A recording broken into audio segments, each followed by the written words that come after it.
સોમનાથમાં વેરાવળમાં સાયકલ સાથે વ્યક્તિ ખાબક્યો હતો ખાડામાં।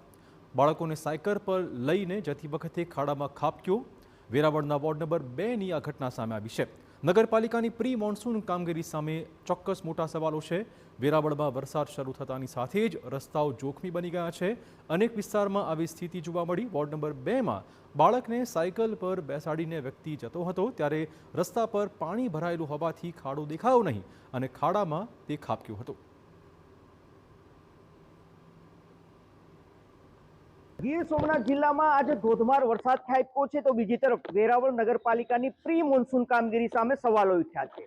કારણ કે સોમનાથનો જે પ્રભાસ પાટણ વિસ્તાર છે ત્યાં વોર્ડ નંબર 2માં છીએ અત્યારે અમે, અને આ વોર્ડ નંબર 2નું ગુલાબનગર વિસ્તાર છે। અહીંયા પણ આ દૃશ્યમ રોડ તરીકે કહેવામાં આવે છે। આ રોડ પર આજે એક સાયકલ સવાર છે જે આ સ્કૂલે પોતાના બાળકને લેવા માટે આવ્યો હતો અને અહીંયાથી સીધા પસાર થતી વખતે ભૂવો પાણીની નીચે હતો અને તેમાં તે પટકાયા હતા અને તેને ઈજાઓ પણ પહોંચી છે તેવું અહીંયાના રહીશોનું કહેવું છે। અહીંયા પર જે આગેવાનો છે તે મારી સાથે છે, તેમની સાથે વાત કરીએ। સર, ક્યાં આ ઘટના બની હતી, કઈ રીતે બની?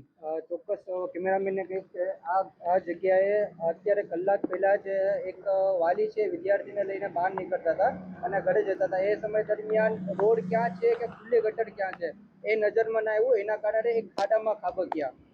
અચ્છા સર, આ પેલો ખાડો જૂનો છે કે હમણાં જે કઈ રીતની અહીંયા પરિસ્થિતિ છે? યસ, આ જે વિસ્તાર છે મુખ્ય રોડ છે। મુખ્ય રોડમાં ખુલ્લી ગટર આવેલી છે। લગભગ સમજો કે 3 કિલોમીટરના વિસ્તારમાં ખુલ્લી ગટર છે। ખુલ્લી ગટર પેક કરાવવા માટે બી અમે ઘણીવાર રજૂઆત કરેલી છે, પણ આ બાબતે ચોક્કસ અમને કોઈ માહિતી મળેલ નથી કે આ સમસ્યા ક્યારે સોલ્વ થશે। ભાઈ પેડાઈને ઈજાઓ કંઈક છોકરાને કે એમને હાથમાં વાગી ગયો અને ગુનમાર વાગેલી છે અને અમે એ સમયે અમે અહીંયા જ હતા। પ્રી મોન્સૂનની જે કામગીરી છે એ સફાઈની કામગીરી હાથ ધરવામાં આવી છે, પણ પાણીના જાવક માટેની જે કામગીરી છે કોઈ કામગીરી કરવામાં આવેલ નથી। સર, આપ નગરપાલિકામાં છો, મેં એવું સાંભળ્યું છે, સદસ્ય રજૂઆત નહીં કરતા? અમે કાઉન્સિલર છે ને બોર્ડમાં પણ અમે આ મુદ્દો ઉઠાવ્યો હતો કે અમારા વિસ્તારમાં છેલ્લા 15 વર્ષથી વરસાદી પાણીના નિકાલ માટેની કોઈ કામગીરી કરવામાં આવી નથી। તો આ બાબતે તાત્કાલિક અમે જે નગરપાલિકાના ચીફ ઓફિસર છે, પ્રમુખ સાહેબ છે, એમનું ધ્યાન દોરવામાં આવ્યું હતું। આજે સર, અહીંયા બીજી શું સમસ્યા શું થાય છે ચોમાસામાં? ચોમાસામાં ચોક્કસ તે સમસ્યા થાય છે કે પાણીનો નિકાલ નથી અને ગટર ખુલ્લી છે। એ ગટરમાં ગમે ત્યારે કોઈ બી વ્યક્તિ રાહદારી નીકળે છે તો તે ગટરમાં ખાબકે છે। ગટર અને પાણી, રોડ અને ગટર બે એક સરખા દેખાય છે, ખબર જ નથી પડતી કે ગટર ક્યાં છે અને રોડ ક્યાં છે। બનાવો બને છે આવા? હા, ઘણા બનાવો બને છે। જે દિવસ વરસાદ પડે અને પાણી સીધું પાણી જે આવે છે વોર્ડ નંબર 3માંથી, પૂરી સોમનાથનું જે ગામનું પાણી પૂરેપૂરું પાણી છે તે પાણી આ રોડ પરથી નીકળે છે અને આ પાણીની કોઈ વ્યવસ્થા નથી અને પૂરી ગટર ખુલ્લી છે। એ ખુલ્લી ગટરમાંથી રોડ અને ગટર જ્યારે વરસાદ આવે ત્યારે રોડ અને ગટર બધું સાથે દેખાય છે, એટલે જે વ્યક્તિ નીકળે તેને ખબર ના પડે કે રોડ ક્યાં છે અને ગટર ક્યાં છે। જે ટપ્પા જાય ને સીધા વ્યક્તિ ગટરમાં જ પડે છે અને નાની મોટી ઈજાઓ થાય છે। ઘણીવાર કોઈને હાથ પગે તૂટી જાય છે। આવી સમસ્યા વારંવાર હર ચોમાસામાં થાય છે। આ સમસ્યા કમસે કમ 15-17 વર્ષથી જ્યારે આ ગટર બની છે ત્યારની છે, પણ તેને કોઈ નિરાકરણ કરવાનું છે। હું બી અત્યારે ચાલુ કાઉન્સિલર નગરપતિ છું। ઓકે, અચ્છા બશીરભાઈ, આ પાણીના નિકાલની વ્યવસ્થા શું હોય છે? પાણીના નિકાલ ભરાય છે પાણી? યસ, પાણી ભરાવાનું કારણ એ છે કે આગળ જે પાઇપ નાખવામાં આવેલા છે એ ઊંચી સપાટીએ છે।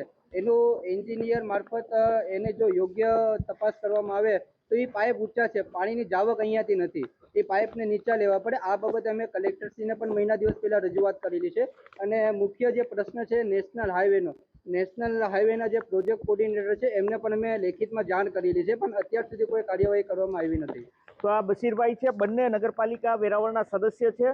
વેરાવળ નગરપાલિકાની પ્રી મોન્સૂન કામગીરી છે તેની પોલ અહીંયા પર ખુલે છે। આ જુઓ, જે વ્યક્તિ સાયકલ લઈને પટકાયા હતા, જે પોતાના બાળકને અહીંયા સ્કૂલ છે સ્કૂલથી લેવા માટે અહીંયા પર પહોંચ્યા હતા અને અહીંયા તે પટકાયા હતા। હવે અન્ય કોઈ અહીંયા પર ન પટકાય તે માટે નાળિયેરીનું જે ઝાડનું પાનું આવે છે તે રાખવામાં આવ્યું છે, જેથી કરીને લોકોની નજરમાં આવે। આ માત્ર આ એક જગ્યા ઉપર નથી, આ વિસ્તારની અંદર કંઈક ખુલ્લી ગટરો તો આવા ભૂવાઓ જે અહીંયાના રહીશો માટે ખૂબ મુશ્કેલી સર્જી રહ્યા છે। લોકોનું કહેવું છે કે 15 વર્ષથી આ સમસ્યા છે। 15 વર્ષથી અહીંયા પર 3 મહિના સુધી પાણી છે તે ભરાઈ રહે છે અને એમાં પણ ખુલ્લી ગટરો અને આવા ભૂવાઓ આ લોકોની મુશ્કેલી વધારી રહ્યા છે। દિલીપ મોરી, TV9, ગીર સોમનાથ।